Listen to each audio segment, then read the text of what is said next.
All right, in three, two, one, we are live here on Old Mighty Sparrow. Wednesday night, hump day. It's over with. It was a long one, but we have conquered, made it through after some crazy early starts. And tonight, I figure before I hit the hay, head off to the bunk, we're going to talk a little bit about setting sail, when to set sail, if you should set sail, and where you go when you do that, and hopefully wander into some information about crossing oceans, aka the Atlantic and maybe the South Atlantic. I'm not too sure.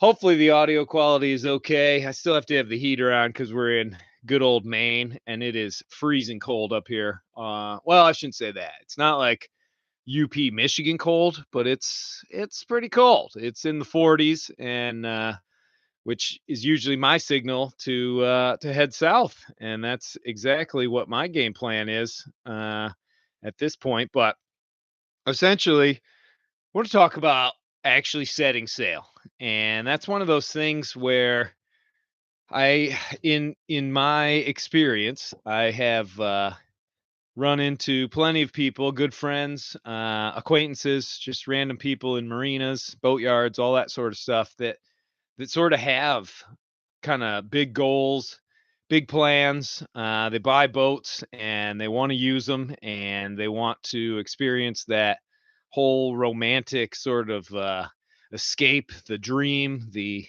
tropical paradise, the ocean setting, all that sort of stuff. And then for whatever reason, that never comes about. And very typically, in my experience, when people are in that situation, one of the things that more often than not comes up is like, I need to fix this on the boat before I can head out to sea safely, or this project here needs to be done before I can go out, and I need to have a backup, this or that or the other thing. And I don't know, it's one of those things where it's a very easy and it's a very sensible sort of trap, I suppose, to fall into because, on the other hand, you obviously don't want to just head out to the ocean or even just a coastal cruise on a boat that's going to founder and start sinking and has a million problems with it. You're not going to go buy a Hulk sitting in a boatyard for 10 years, taking on water constantly, and just throw it in the ocean and go for it. Although I will say, I have seen that happen. And the smiles on these people's faces when they just fire up the engine somehow after 10 years and head off to places unknown, it's pretty amazing. It's pretty miraculous. Now, whether or not those adventures end up being good adventures or the type that you can only laugh about long after the whole ordeal is over, that is irregardless.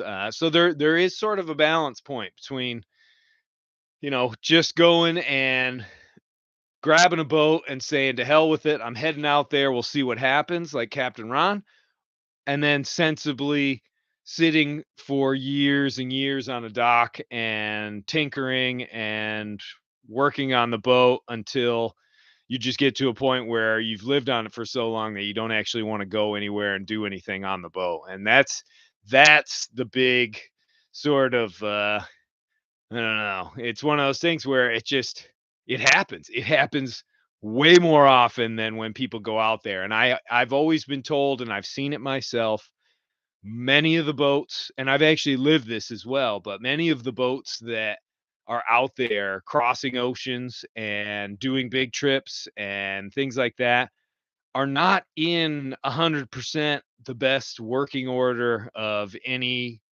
vessel out there. I mean, Sparrow herself, we've set out to sea with issues up on the bowsprit, with issues with the sails, problems with the engine, things like this. And, knowing that, yeah, okay, we might have some of these issues, but we're gonna sort of wing it and see how things go out there as long as all the crucial systems, i.e., the mast, the rigging, the sails, are in pretty decent shape, got a sewing machine. I know that we'll be able to sort of keep going and make it to wherever the heck I want to go to. So that is one of it's just one of those things where there has to be sort of a line that you draw where you have to tell yourself like, okay, listen, I need to get this boat to a certain point, and then we're just going to go for it after that, because you get stuck in that situation of not ever going anywhere. Every boat that sits in the water or sits in a boatyard is going to need to be revamped and redone, and things are going to have to be rebuilt over and over and over again. And you can find that one of the cycles that just stays is that there's always going to be something to be done on the boat, and that is the trap that you definitely just don't want to fall into. So I think one of the or a bunch of the components that I think about when I'm about to head out, which I'm in that situation right now. Right at this point, I'm about 2 weeks out from setting sail from Maine. I'm going to go out across the Atlantic towards the Azores. I'm going to be out there for, a month at minimum, probably twice that, if not more, depending on how things go.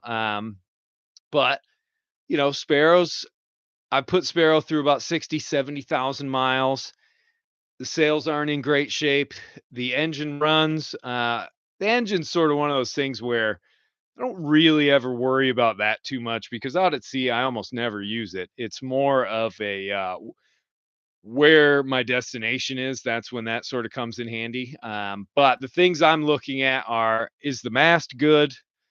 Are the chain plates? Are the rigging? All the stuff to keep my power, aka the sails and the mast, going. Is everything looking good? Is everything inspected?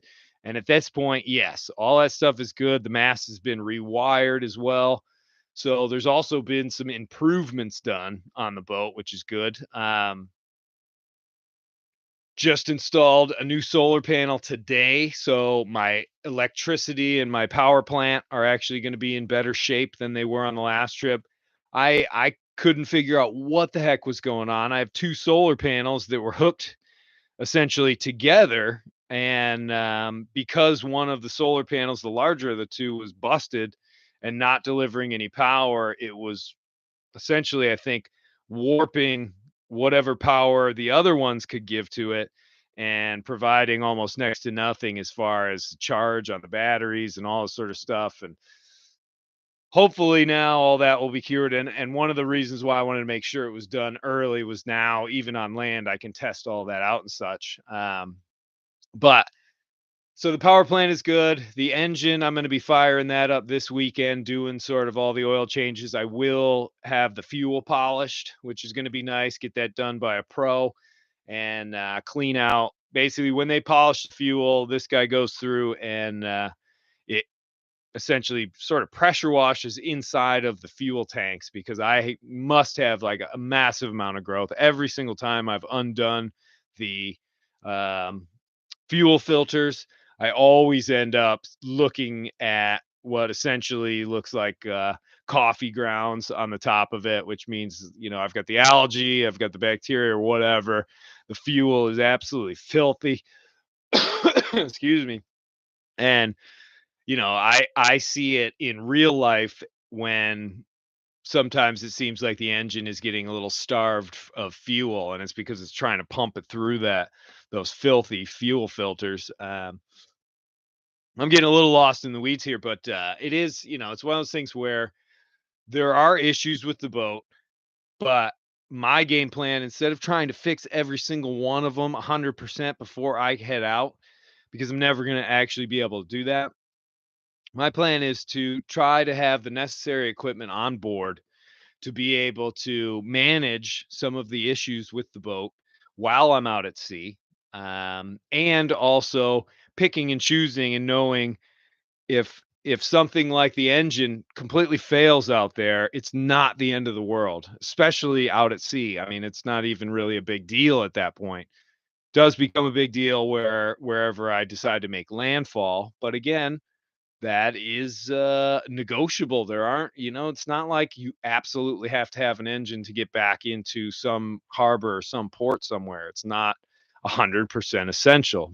So that's what I'm trying to do is compartmentalize all the areas of, okay, I absolutely need this system to be working 100%.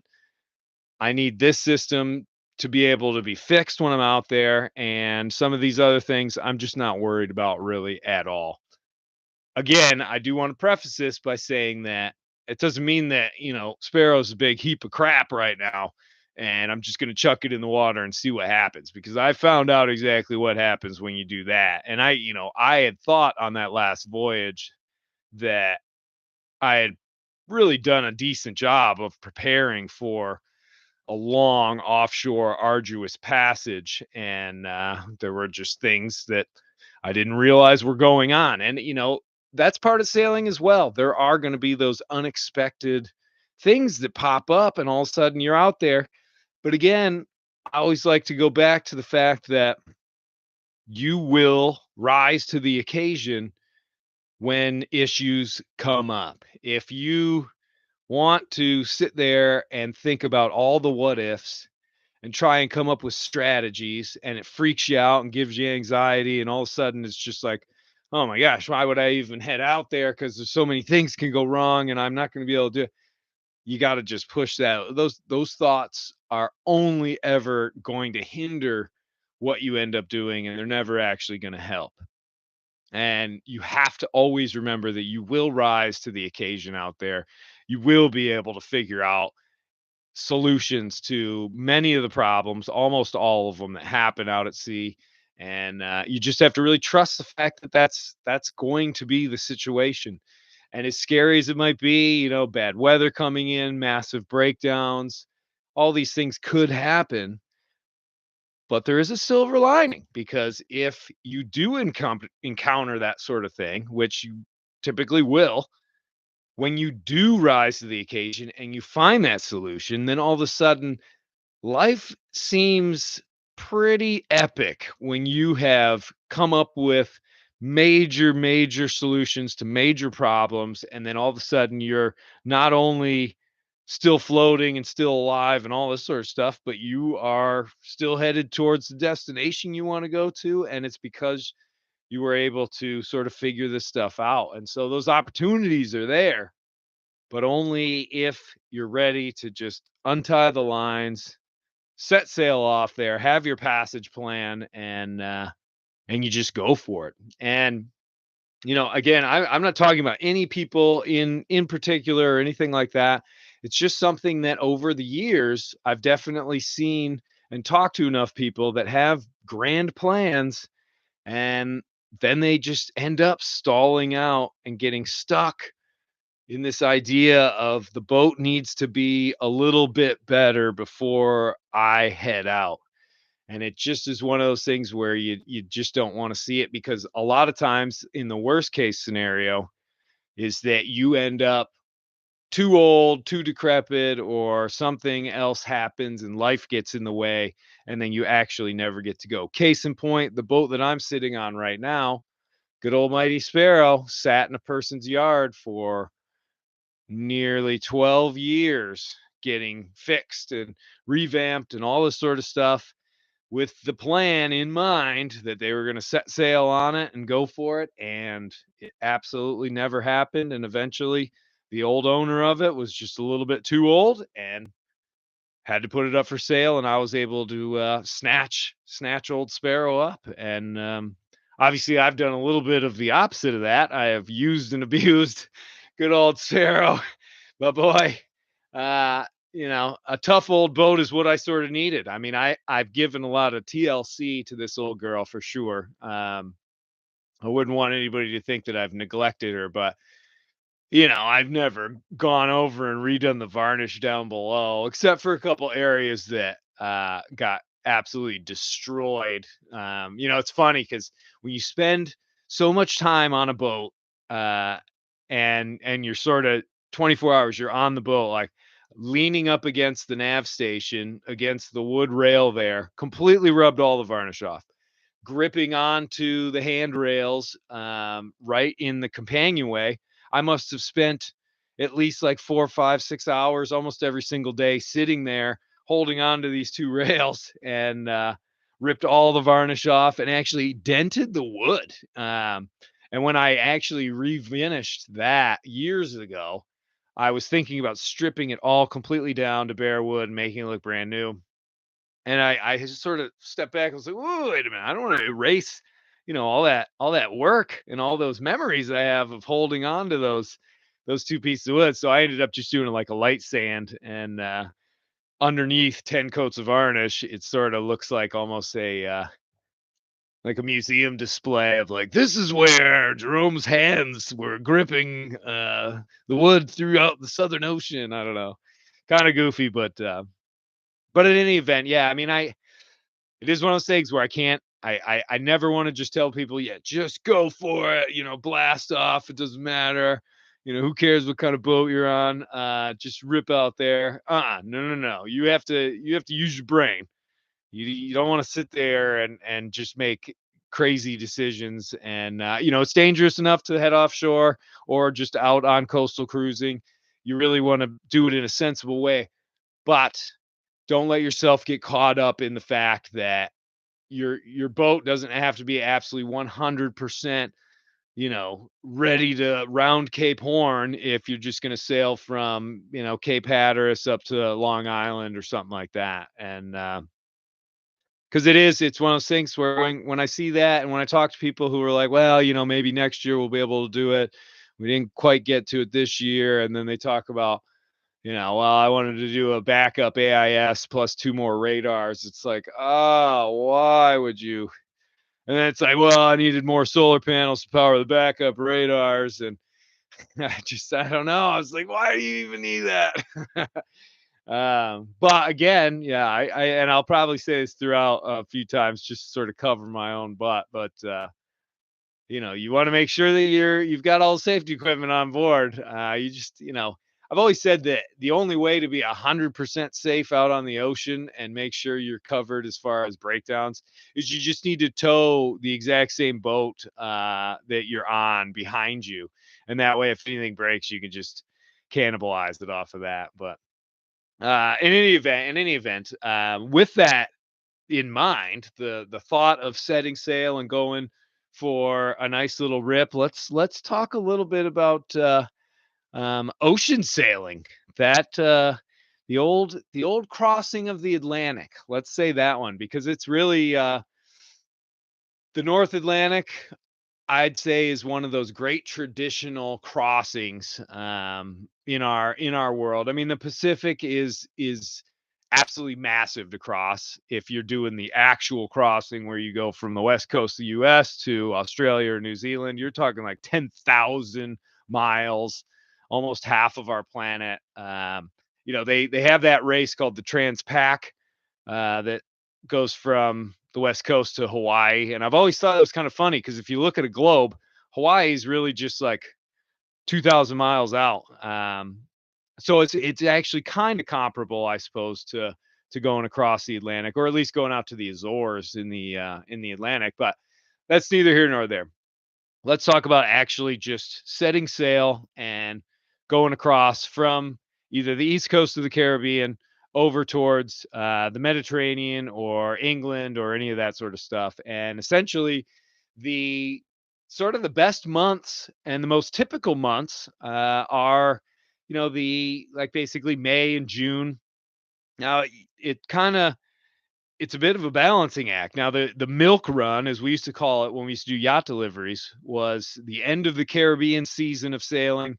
Was typically the Antigua's Classic Race Week, end of April, beginning of May. That finishes up. All of a sudden, there's a ton of jobs. People are looking for crew. They're taking their boats across to the Mediterranean, and it's a decent time to go. May is still a time where you can get pretty massive low pressure systems that come off of the East Coast, Cape Hatteras, and all that, and head pretty much right across the Atlantic, and can really do some major basically, you can have a major looking storm out there. early on. And if you ever need an example of that, just read the book A Storm Too Soon by Michael J. Togus, which I believe takes place in 2007, but it's basically a monster storm, kicks up in May. These guys are only a few hundred miles off of Hatteras, and they go from essentially dead flat calm conditions to 85 knot winds and 70-foot waves in the Gulf Stream, or in an eddy of the Gulf Stream, and lose their boat. I mean, get rescued. But even the Coast Guard are just like, this is the most insane ocean surface I've ever seen in my life. Holy cow. So again, storm too soon. And you can actually see raw footage on YouTube of the from the helicopter when they first spot this little life raft in these 70-foot monster, like real deal hell on earth sort of conditions. So it's definitely really cool to I don't know why. Whenever I king or am getting ready to talk about like crossing an ocean, somehow I always end up bringing up one of these disaster stories, and I don't know why I do that because I don't think it helps the audience. It definitely seems like I don't know. I don't know. It's not too good. But cheers everybody to Wednesday. Mm. So May can be a little bit early, but basically May, June, and July, you're looking at kind of the typical window to get across. And whether you're leaving from, let's say, the southern states, let's say North Carolina, South Carolina, Virginia, that area you want to leave, you've got a couple great stopovers. You're pretty much going to aim for, because instead of just trying to like do a complete nonstop across to, let's say, Gibraltar, the gateway to the Mediterranean, essentially what you would want to do instead of trying to aim for that, even if that is the goal, what you're going to do is head for Bermuda first. And if all goes well and the boat's doing well and you're not having many issues and things aren't going really bad and the crew's all getting along and everything like that, then you can just pass by Bermuda. And then the next waypoint that you'd be sort of aiming for would be the Azores. So you've got a couple hundred miles from the East Coast to Bermuda. Then you've got like 1,000 or 1,400 miles from Bermuda up to the Azores. That little section there will get a little bit, not iffy, but a little bit more, or a little bit less predictable, because you're going to be at a bit of a higher latitude. You're going to be more prominently in the variables. So you're going to be dealing with weather systems coming off the coast, and sort of you're just not you're well outside of the trade winds belt at that point. But typically people will head north to northeast and get up to the Azores. The Azores, again, are another great stopping off point. There's lots of different islands, very protected. It's all that. But if again you're just looking to cross the Atlantic proper and just do it in one shot without stopping, the boat and everything is going well still. You've been out at sea for a couple of weeks, then you just pass by that, and then you have another 12, 1,300 miles until you get to Gibraltar, which is a good stopover point, or you go straight into the Mediterranean and go to Mallorca, Palma, or Sardinia, or any of the places that are sort of over there. And so you can see how instead of taking it on like it's this big giant crazy 3,500 mile crossing and impossible to do or anything like that, you can actually just compartmentalize it and say, okay, well, it's pretty much East Coast to Bermuda, Bermuda to the Azores, Azores to Gibraltar, Gibraltar to my destination. And that's an easy way to break it up. And it's a safe way to sort of do it. But none of those have to be guaranteed, like I'm going to stop here. It can just be for safety reasons. You sort of keep going in that general direction. And if all goes well, then all goes well. Now, conversely, if you're leaving from the Caribbean, might be a little bit depending on how the route goes. Typically, because the Caribbean, you're starting in pretty much the trade winds instead of heading pretty much into the trade winds. Most people will actually head north for a good amount of time before they start making their arc way over. to the east in the variables again, because you just don't want to pound into the wind constantly. So a lot of times people will actually head up towards Bermuda, but most of the times that's really if you want to head back towards the East Coast.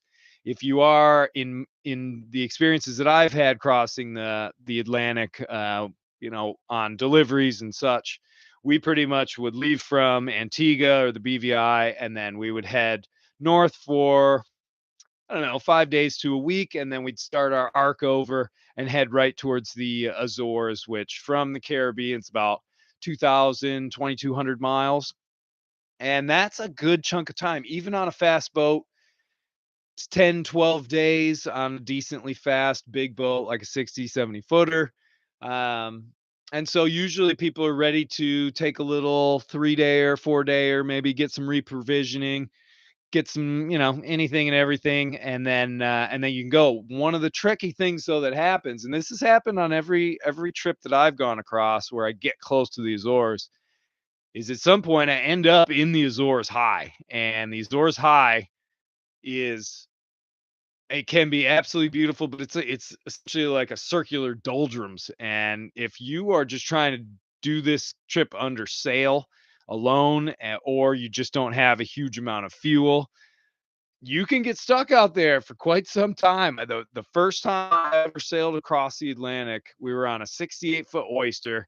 Captain David Miles. Oh my God, just an absolute legend. This guy, we somehow online, I think they were down in Antigua's race week. He's on a 68-foot Oyster. It's a charter boat.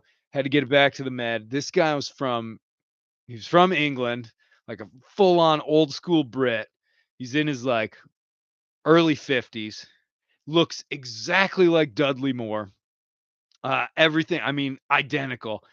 And at first, I don't think he knew how to make out me. I didn't really know what his deal was, and it was one of those things where I, after a couple of days, everybody else on the boat was a little seasick. He liked to have a sundowner or two for sure, and we ended up having pretty much cocktails whenever I was on watch. And he just talked about all the old school British sailing, the America's Cup, the tall ships. And I was completely taken aback as far as how the entire trip just unfolded after that, because it went from sort of in like this job prospect. I was a little nervous, first Atlantic crossing, to just looking forward to every time I would get out there up on watch and the captain would come up and he was just on a hover. All of us were just sort of in charge of our own watches, and he would come and go as he pleases. But man, we had some of the best discussions, and I learned so much about old school British sailing and all that sort of stuff. Man, oh man, that was so fun. Holy cow. If that's not a good enough reason to want to sail across Atlantic, I don't know what is. The people that you're with, you're going to learn a whole lot. If you end up doing it alone, you're going to learn a lot about yourself and the world around you. But when you have 4 or 5 people with you, it's quite an experience. Think just all the meals that you get to have together. Unbelievable. So anyway, you set sail from Caribbean, you head up the Azores, maybe you pass by that as well, get through the Azores High. If you have all the fuel you want, I definitely always recommend sort of being sporadic as far as you get stuck in a big calm patch that can go on for 3 days, 4 days. You could just try and burn your way right through it. Look at the weather, see what's going on. But if the sea is calm enough, sometimes it's kind of nice just to float, just float. Let the calm world of the ocean envelop you, and let it do it for a good amount of time, because it can be a pretty incredible experience. So that's all I'm going to say on that one. But then you pass by there, and again, it's just another straight shot over to Gibraltar. Tax-free port. It's great. You might as well stop there anyway, load up on all the booze or whatever else you want, and then you head on into the Mediterranean or wherever else. Now, things do get a little trickier if you're trying to go further north. If you're trying to go up to like Iceland or Ireland or get up into the Solent, Isle of Wight, southern coast of England, France, all that sort of stuff, then you've got a little more technical sort of stuff to deal with in that situation. And the higher latitude you get to, the better chance that you're going to see some a little bit more adverse weather in your path. But again, one of the things that happens, and I found this in obviously in the Southern Ocean, was that you sort of get out there and you're thinking to yourself, "Holy cow! Like, oof, I don't know if I'm going to be ready for some real deal action out here."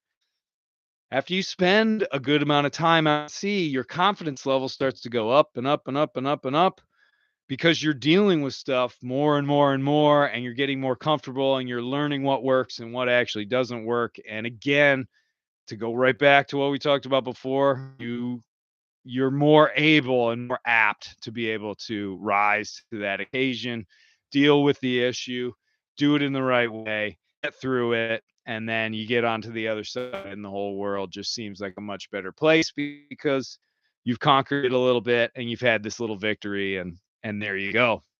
But that's I think part of the reason for making that choice and saying, "You know what? I'm gonna set sail. I'm gonna go on this trip, whether it's across the Atlantic or down to the islands, or even just from Florida over to the Bahamas for a little bit of fun in the sun on the beach and find your own little private island to mess around on for a couple weeks."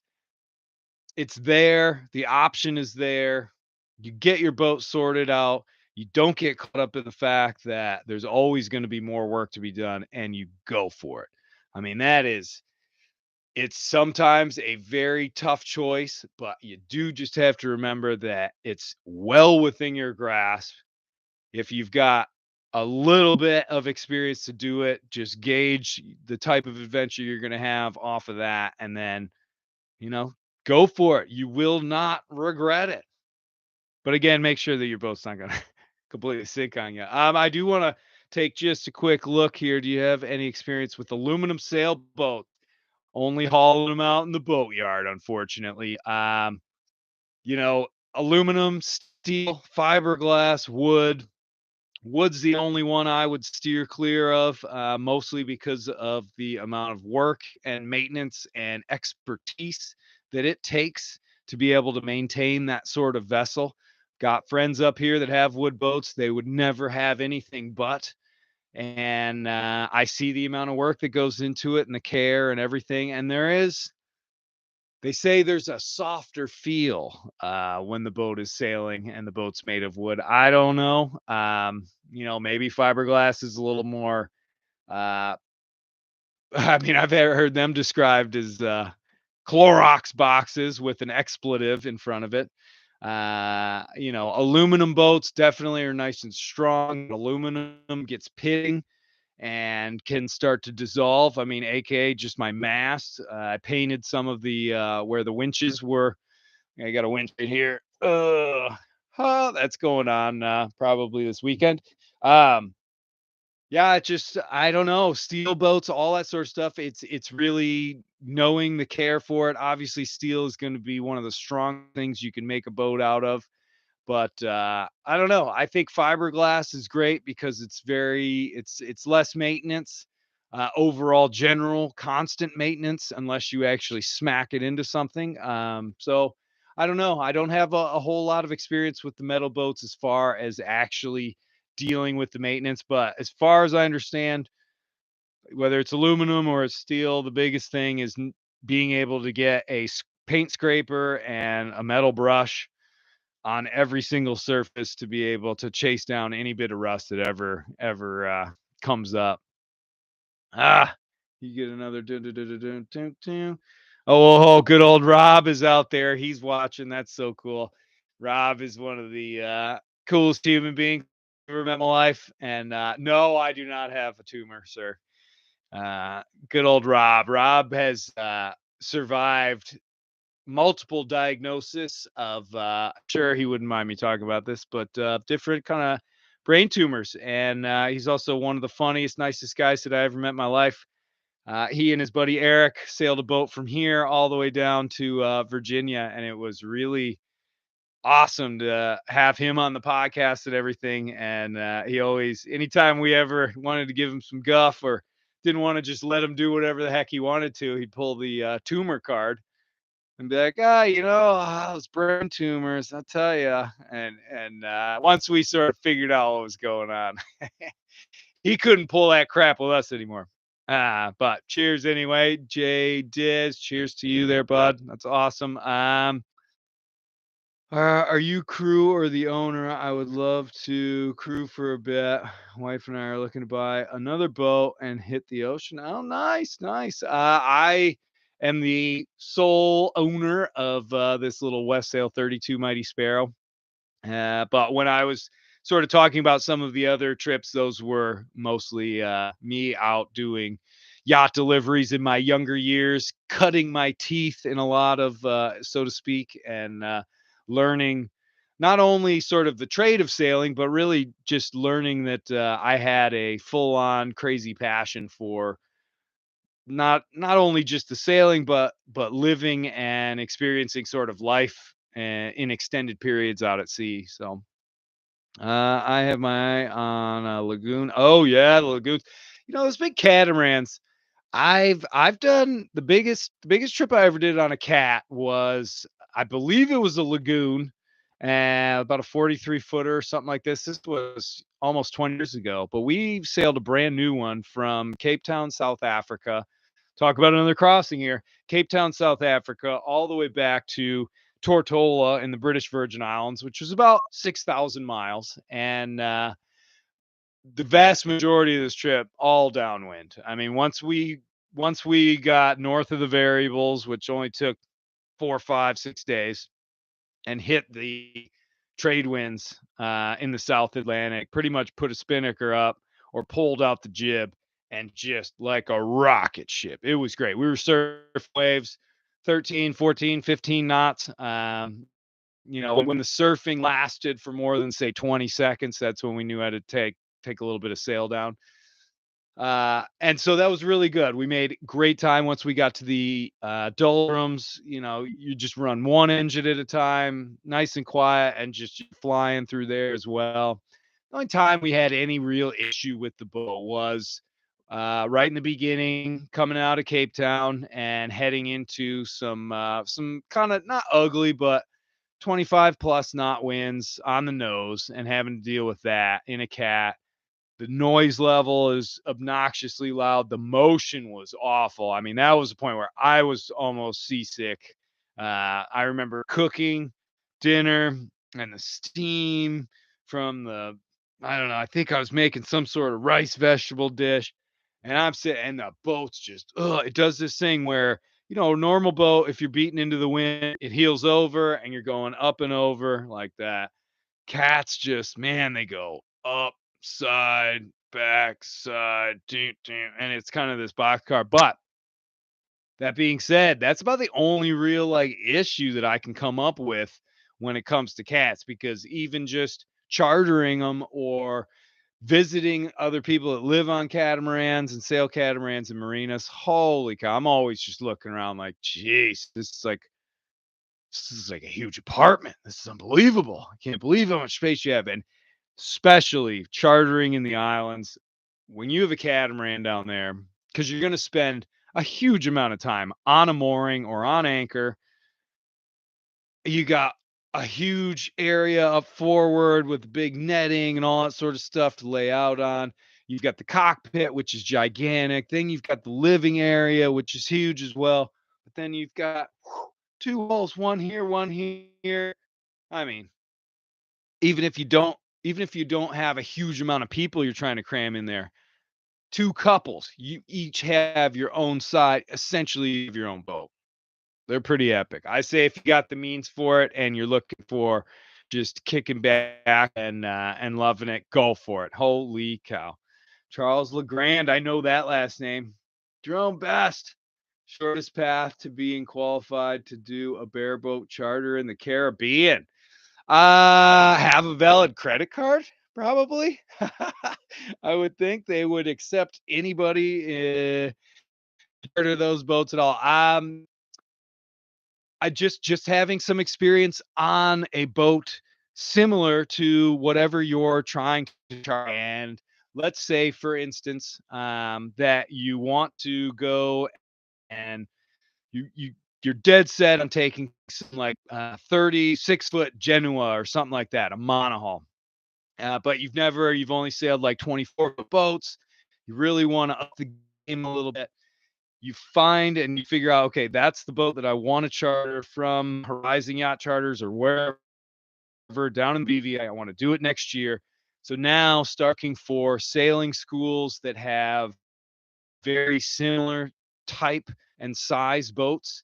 And as long as you get a little bit of experience on there, then all of a sudden you have these qualifications. And when you do actually use a little bit of a sailing school, then you're actually going to end up with, you're going to end up with a little bit of a qualification in something that somebody has signed off on saying, you know, such and such has this many hours and we worked on sail handling, powering, docking, this and that and the other thing. And that's what they're actually looking for. And a lot of the charter companies, especially in the BVI, make it as easy as possible for beginners to get down there. The British Virgin Islands are absolutely, bar none, the best place for beginners to start their chartering, their bareboat chartering adventures in the world, because it's line of sight. But those charter companies, they've got it. I mean, a lot of them down in like Nanny Key on Tortola, when you charter a boat,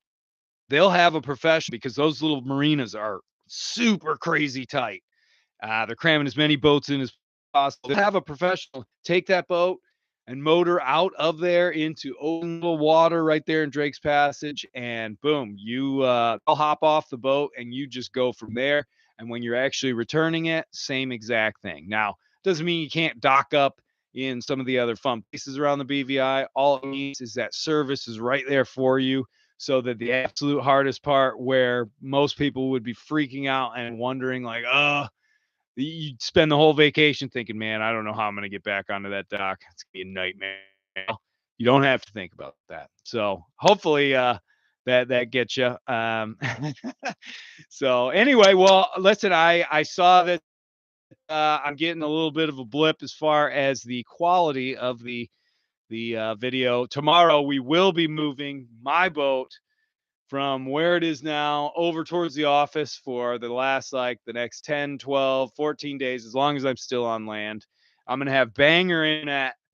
We go on to part-time work after this week. I'm hoping to do as many live streams as I can before I set sail, because I'm going to be out there for quite a long time, and all the YouTube stuff, the podcasts, everything are going to come to a grinding halt, unfortunately. But have no fear, I'll be recording all that sort of stuff while I'm out and back to land eventually, and share my experiences with a little more forethought into trying to provide the sort of information that people really want to hear about and everything. So other than that, I hope everybody had a great midweek. Charge your way through Thursday and Friday, because the weekend is coming and you want to earn it. All right, thanks for watching, everybody, and more to come. Have a great one.